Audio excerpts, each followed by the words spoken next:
vertical legends, pure of heart and awakened by fury. That's what I am. Alright guys, welcome back to the channel. I'm joined by UnrealEntGaming, and today we're going to be talking about Elec, his motives, and what he may be doing in the next couple of chapters of the Ball Super Manga. So sit back, relax, and let's dive right into it. So, with Elec and his shadiness amongst his clan and what we've seen him do so far, it feels as though I feel a major betrayal is about to happen with him and his family.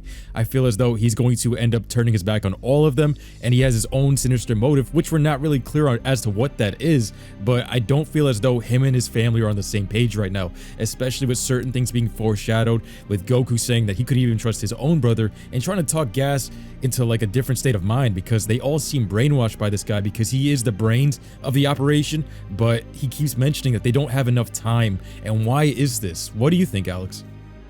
So I think that from the jump, it was already established that Elec is up to no good, and I feel as though a lot of people, already know this, but at the same time, he keeps mentioning to Gas, especially after he transformed, he kept telling him like, okay, finish the job. Remember, like, we have to hurry it up because we don't have a lot of time. And you have to ask yourself, like, okay, well, what are you talking about? Like, why do you keep referencing time?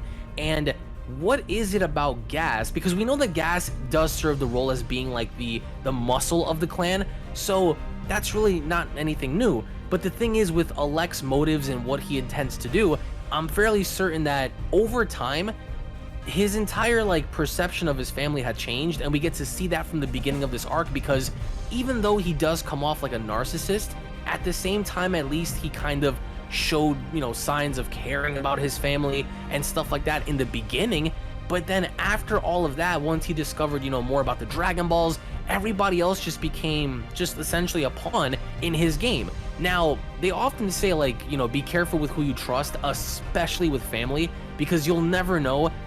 Sometimes, more often than not, it's your own family that ends up betraying you. And Goku even goes on to bring this up to Gas by kind of asking him like, hey, so are you sure that you can trust your brother? Are you sure that whatever it is that you're doing is just met with the right intention? So Goku kind of knows that something is afoot here, because even Goku said it himself, in Dragon Ball Super Manga Chapter number 81, he mentioned, well, I really don't have any reason to fight you. And this is Goku, you know what I mean? Like, this is Goku actually telling Gas, who is the strongest, hey, I don't really see a reason to fight you, which is kind of true, but this is Goku here. Goku fights anybody. Like, the whole purpose of the Tournament of Power was for Goku to fight the strongest, correct? So isn't it kind of weird how, he's fighting the strongest in this universe, and then he tells Gas to his face, hey, I don't really want to fight you? That kind of gives off something weird, or at least something weird, just coming about with this entire situation unfolding. So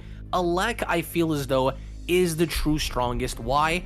He probably, as an extension with the Cerealian dragon, had made a wish, or at least had, exchanged that with the dragon to suggest, okay, well, you can make Gas the strongest for about an hour, and the condition is, once, I guess, that's over and done with, I want to go on ahead and trade the remainder of his lifespan for me to become the strongest. So you can kill him off, I don't really care, because, I'll be the strongest. But at the same time, it also contradicts, Elec's whole, speech at the beginning of this arc when he said, well, we don't care about being the strongest, we don't care about any of that, because if I truly wanted to become the strongest, or if we truly cared about being the most powerful group, then we would have done that. But they tend to go about this approach where they can just buy their way into hiring muscle, hiring an army. So by the end of it, it's fairly evident, because he's using Maki as being someone to go out and kind of make negotiation deals and do what he asks to do. Oil is basically a scout. He's telling Oil to always keep track of this, keep track of that, monitor this, monitor that, and Gas is the muscle. Gas is the muscle of the group, and he let his brother down before, and he's fairly gonna do it. He's gonna do it again. I mean, I'm fairly sure of that. But even then, I can see something turning about where it's kind of like a whole, it's going to be a BoJack scenario. And what I mean by that is the way BoJack kind of indirectly betrayed his own little clan just to kind of do what he wanted. I see something similar going down, and make no mistake about it, when it does, hopefully it's going to be an interesting scenario. even artistically, they kind of resemble the Bojack clan. But something that a lot of people have been bringing up is also that Elec and his family, like the names of the family, the Heater clan, they're all different resources, and the three of them are disposable resources, while Elec is electricity, which is kind of like paving the way of the future, kind of foreshadowing. But I mean, that could be a bit of a reach.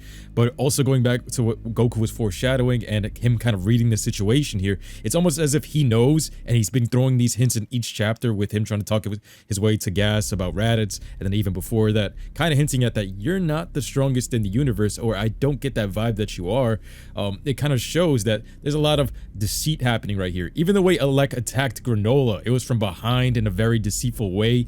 It seems as though he is the real mastermind behind all of this, and I think he's going to get a major transformation, or something is going to happen in the chapters later down the line where he's going to be the true final boss and the one that kind of disbands this clan, and it all ends with him because of what he's about to do here. So I think we kind of read the room here. He's going to do a major betrayal, and whatever happens, it's going to be at the cost of his own family, kind of showing off that theme that you can't necessarily trust your family to the fullest. I think it's a really good moral point, and I like the fact that it's kind of like the Bojack movie, kind of being canonized in that sense, like in that kind of vibe where you can betray anyone for whatever, do whatever you want. But what do you think? Do you like that approach with him just betraying the entire family? Do you feel as though Gas is being like fodderized, or do you feel as though he should have gotten more of a spotlight here? I mean, it is what it is for the most part in terms of like him getting the spotlight, because he kind of did ever since he became like the strongest. But I mean, that entire narrative of like the strongest surpassing the strongest, who just so happened to have then surpassed the next strongest. It's like, dude, at this point, we're just using Dragon Balls to just supersede, you know, godlike training that we've seen Goku and Vegeta go through, and I'm not a fan of that, I'm sorry. So if we do see an approach, and that's why I like Jiren more, that's why I like Broly more, and hell, I'll even argue to say that's why I like Moro more. Moro didn't have to wish for it because he either stole it from you by copying you and then making that his, or he would just suck the life out of the universe and, you know, or beings within the universe and just become, you know, mighty from that point on. Jiren had to train for many years. I mean, ever since, you know, he was betrayed, and ever since he had like this rough upbringing, and Broly had no other choice but to be the prodigy that he is, to be where he's at in terms of strength. So everybody's fine except I think for Gas, in my opinion.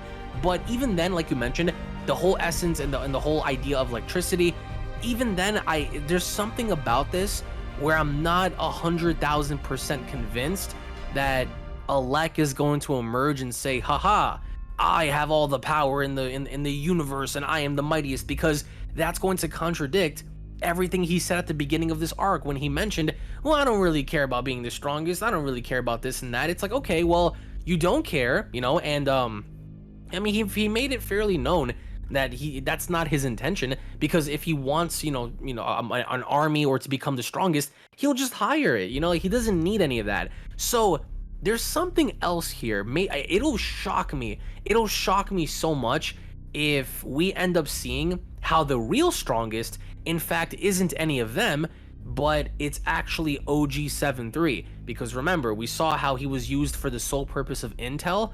But at the same time, we also know that OG-73 can be programmed to, you know, do one's bidding, as he did with Sagambo's clan, and as Moro used them as a backup. Like, this dude's a walking, talking, fighting hard drive. So that's interesting to me. So that would be, I think, something that would work tremendously well. And I think only if something like that were to happen would I accept it, because it keeps Elec's narrative consistent. And Elec, even though Elec does not become the strongest, he now had programmed his very own super soldier to become the strongest for him. So not only does that keep the narrative the same of him being the mightiest, but then we approach this idea where he has like this AI, this artificially created android, who's basically a hard drive that could do everything for him, you know what I mean? Because we've seen that be done before. You know, OG-73 listened to Sagambo and Moro, so this dude doesn't have, you know, any sort of like, you know, problem following orders. So I think that would be the best approach, because if Elec ends up becoming the strongest, not only does that contradict his whole idea of what he kept preaching about in the beginning of this arc, but it just becomes so convoluted because it's already there and we kind of already see it coming. So to kind of like swerve everybody for them to just be shocked, I think, you know, the approach with OG-73I would be the best possible scenario, in my opinion. That actually makes a lot of sense, and those puzzle pieces have already been placed down there, so it's almost as if they're just going to bring that back. And they put so many things in between there, especially with what's coming up with like the Bardock flashback and all these things to kind of make you forget that. So them pulling that element back, it's been placed, that seed has been planted, and it would come back full circle. But how do you think that fight would go? Because at this current point, with everybody being beaten down and like even Gas coming down to his limits in terms of like, let's say time, as Elec is hinting at them running out of time, what do you think is going to happen with our heroes? Because if everybody's beaten down, how are they going to beat something that emerges even stronger than the strongest warrior? And even going back to what you said with these guys are not training for their abilities, and even Vegeta called that out. He called it out against Granola, where he said, you didn't train for these abilities, and it's super apparent. Like, this is something that everybody kind of wanted people to wish for with the Dragon Balls, and they're showing how it kind of waters down a lot of these characters. But at the same time, I think this is like the last time we'll probably see it, because them using this again, it's kind of showing you why we never saw this in the first place, because it's just, you'll be the strongest after him, and now you'll be the strongest, now you'll be the strongest. It's like, it really makes this wish lackluster, and it really makes it convoluted. But if we do see that fight with OG 73 being the strongest in the universe, how do you think that's going to fare up against everybody being weakened right now?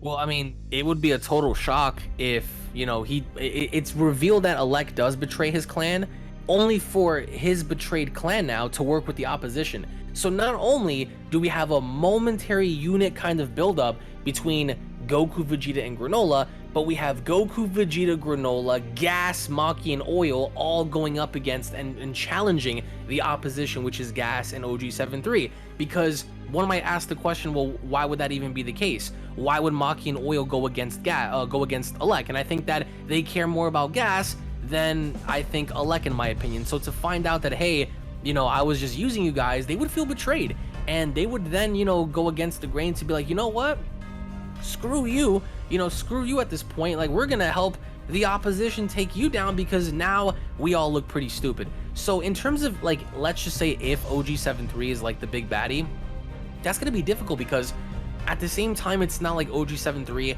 doesn't know what he's doing per se, because we saw how he was able to use the Makan Kosampo. He was able to, you know, use gigantification like Piccolo did. So he can use these things, I think, relatively well. But if it is OG73I, then I think the best way to go about this, if you're not going to have the heaters momentarily help our heroes, which is a big holy crap moment, would be to have Goku, Vegeta, and Granola all team up against OG73 and Elec. You know, they do whatever they can to combine their powers and blowing, you know, OG73 away for good this time. And then to kind of, you know, put the cherry on top, the best way to go about this, to me, would be to have Granola kill Elec, because the dude murdered his mom. You just can't get away with stuff like that. You know, you can't allow for someone like that to live. And I'm pretty sure that with anyone that has a brain, or anyone that has like a moral compass, would say, okay, well, you know, I would do what I have to do to, you know, defend so-and-so and to, you know, uphold what it is that's going on the planet. But at the same time, I'm not going to let the same guy that murdered my mom 40 years ago away with everything that's happened. So I think, to me, to cap it all off, you can have Ultra Ego Vegeta, Ultra Instinct Goku, full powered Granola, if he's even able to reach his full power to begin with, all gang up on, you know, OG73. If that's the case, they blow him away, they finish him off for good. And then once Goku and Vegeta get tired enough, you can kind of pull the future Trunks gimmick out of the bag, and you can have, you know, Granola step in and be the one to finally take out Elec once and for all. That definitely sounds like the route that they're headed in, and I really, really do hope that it goes in that way, where it's not some kind of ass pull or something like that. I really hope that this is how it plays out. But let us know what you guys think in the comment section below. Make sure you guys smash that like button, subscribe, hit that bell icon, and make sure you guys check out Alex's channel, the Dragon Ball God himself. We'll be seeing you guys next time. All right, take care. Take care, everyone. Peace.